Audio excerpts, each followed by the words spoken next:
আমরা যদি অ্যালাইন সম্পর্কে ভালো ধারণা না রাখি তাহলে অবশ্যই আমাদের ইলাস্ট্রেটরে কাজ করা খুবই দুর্বোধ্য হয়ে যাবে। যেমন আমরা এখানে যখন কোনো অবজেক্ট অথবা শেপ তৈরি করব তখন আমাদের অ্যালাইনমেন্টটা খুব বেশি জরুরি।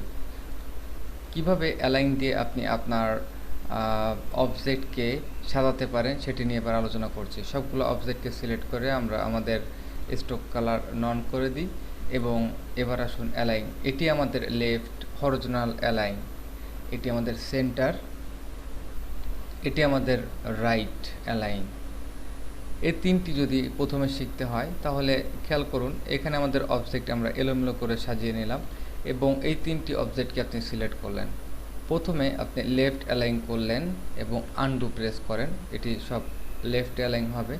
রাইটে যখন অ্যালাইন করবেন তখন ডান দিকে অ্যালাইন হবে এবং সেন্টারে এই তিনটি সেন্টারে অ্যালাইন হবে। এরপর আসুন টপ এবং এটি বটম এবং এটি সেন্টার অ্যালাইন। যখন টপে দিবেন সবগুলো টপের দিকে যাবে এবং যখন বটমে দিবেন তখন সবগুলো বটম এবং সেন্টার বলতে সবগুলো মাঝখানে। ঠিক এটি যদি অন্যভাবে সাজাতে হয় তাহলে কিভাবে করতে পারেন? আপনি আরও একটি অবজেক্ট এখানে কপি করেন, এখানে জাস্ট তিনটি অবজেক্টকে আমি সিলেক্ট করে বটম সিলেক্ট করতে পারি, অথবা এখানে আমরা এটিকে ডিলিট করে দিই, এই তিনটি অবজেক্টকে সিলেক্ট করে আমরা জাস্ট টপে নিতে পারি, অথবা আমরা সেন্টার অ্যালাইন করার জন্য ঠিক এই তিনটি অবজেক্টকে সিলেক্ট করে সেন্টার অ্যালাইন করতে পারি। তাহলে মোটামুটি একটি সম্পর্কে আপনার বেশ ভালো ধারণা আসলো। এবার আসুন আরেকটি পরীক্ষা করা যাক। আমাদের ডিস্ট্রিবিউট অবজেক্ট এখানে আরও একটি লাইনে আমরা দেখতে পাচ্ছি আমাদের কিছু অ্যালাইনমেন্ট টুল রয়েছে। এখানে আপনি শো অপশনে ক্লিক করে আরও কিছু বাড়তি অপশন পেতে পারেন, যেমন align to select, align two artboard. এবার আসুন নতুন একটি আর্টবোর্ড তৈরি করি।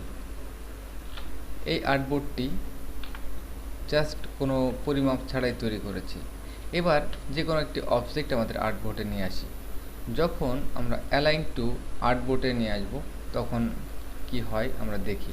জাস্ট আমি সেন্টার এবং সেন্টার, এখানে খেয়াল করুন আমাদের অ্যাক্টিভ আর্টবোর্ডে যে অবজেক্টটি রয়েছে এটি সেন্টারে চলে এসেছে। কিন্তু আমাদের এই আর্টবোর্ডে যদি কোনো কিছু ড্র করি এবং ড্র করার পর ঠিক এটিকে সেন্টার এবং সেন্টার যখন ক্লিক করবেন তখন মনে রাখবে যে এই আর্টবোর্ডের আয়তায় আমাদের যে পরিমাপ রয়েছে তার সেন্টারে আমাদের এই অবজেক্টটিকে মুভ করে দেবে।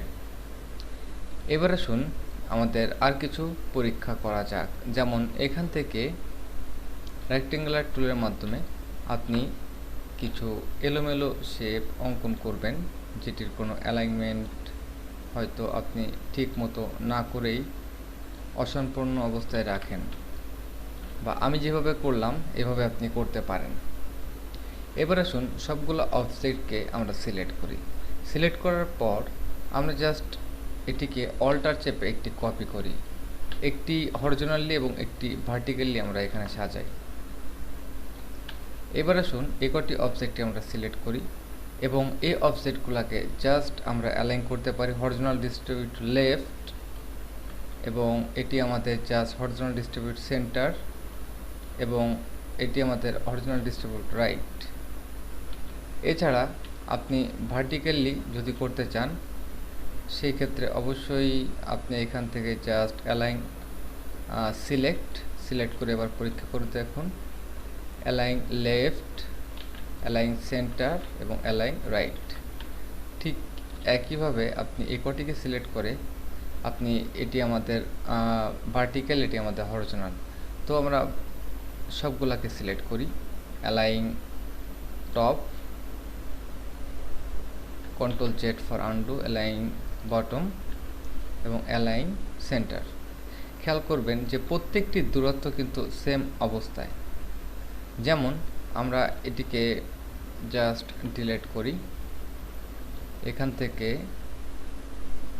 আমরা একটি অবজেক্ট ক্রিয়েট করি এবং অবজেক্ট ক্রিয়েট করার পর অল্টার চেপে একটি কপি করব এবং কন্ট্রোল ডি চেপে আমরা জাস্ট কয়েকটি কপি করব। খেয়াল করুন আমাদের এই যে অবজেক্টগুলো রয়েছে এই অবজেক্টগুলা ঠিক একই পরিমাপে একই জায়গায় আমাদের অ্যালাইন করা রয়েছে। এখন আসুন এখান থেকে কোনো একটি অবজেক্টকে জাস্ট আমরা মুভ করে নেব। তার আগে কন্ট্রোল আর চেপে আমরা পরীক্ষা করে নেব যে প্রত্যেকটি অবজেক্টের যে এরিয়াটি ঠিক আছে কিনা। এই জন্য আমরা এখানে একটি গাইড দিয়ে এটিকে জাস্ট আবদ্ধ করে রাখব। এটি জাস্ট একটি পরীক্ষা যে আমাদের অ্যালাইন ঠিক মতো হয় কিনা।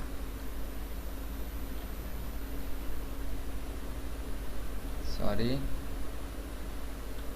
এবার আসুন এখান থেকে কোনো একটি অবজেক্টকে আমরা সরিয়ে নিই এবং সরিয়ে নেওয়ার পর আমরা সবগুলোকে এইভাবে সিলেক্ট করি।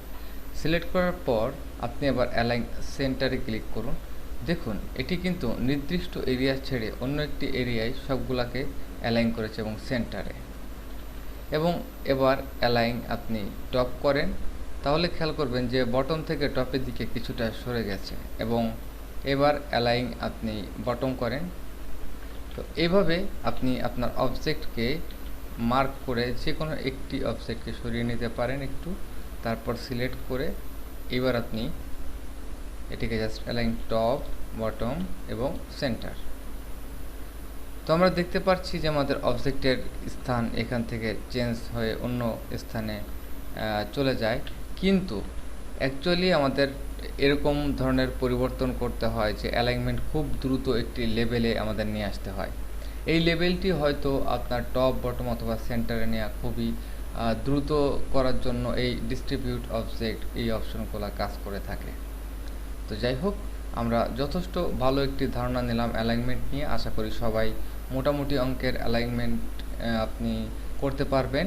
এবং অ্যালাইনমেন্ট বিশেষ করে আপনি যখন এখানে একটি অবজেক্ট সিলেক্ট করবেন তখন কিন্তু লেফট, রাইট, সেন্টার এরকম কোনো পরিবর্তন দেখতে পারবেন না। অবশ্যই একাধিক অবজেক্ট শিফট চেপে আপনি সিলেক্ট করে অথবা এভাবে ক্লিক করে ড্র্যাগ করে সিলেক্ট করে আপনি অ্যালাইনমেন্টের জন্য ট্রাই করবেন। যদি সবগুলো অবজেক্ট আমরা একটি জায়গায় দেখতে চাই সেই ক্ষেত্রে একটি সিম্পল কমান্ড এখানে সেন্টার অ্যালাইন। এবং আমরা যদি এটিকে ভার্টিক্যালি অ্যালাইন করার চেষ্টা করি সেই ক্ষেত্রে আমরা দেখতে পাচ্ছি আমাদের অবজেক্টটি জাস্ট হাইট অবস্থায় ভার্টিক্যালি এটি অ্যালাইন হবে না। তো যাই হোক, আমরা নেক্সটে আমাদের উইন্ডো এখান থেকে অ্যাপিয়ারেন্স, এবং অ্যাপিয়ারেন্স খুবই একটি চমৎকার অপশন, বা এই অপশনের মাধ্যমে আপনি অনেক সুন্দর অবজেক্টকে এডিট করতে পারেন বা মডিফাই করতে পারেন। ধন্যবাদ।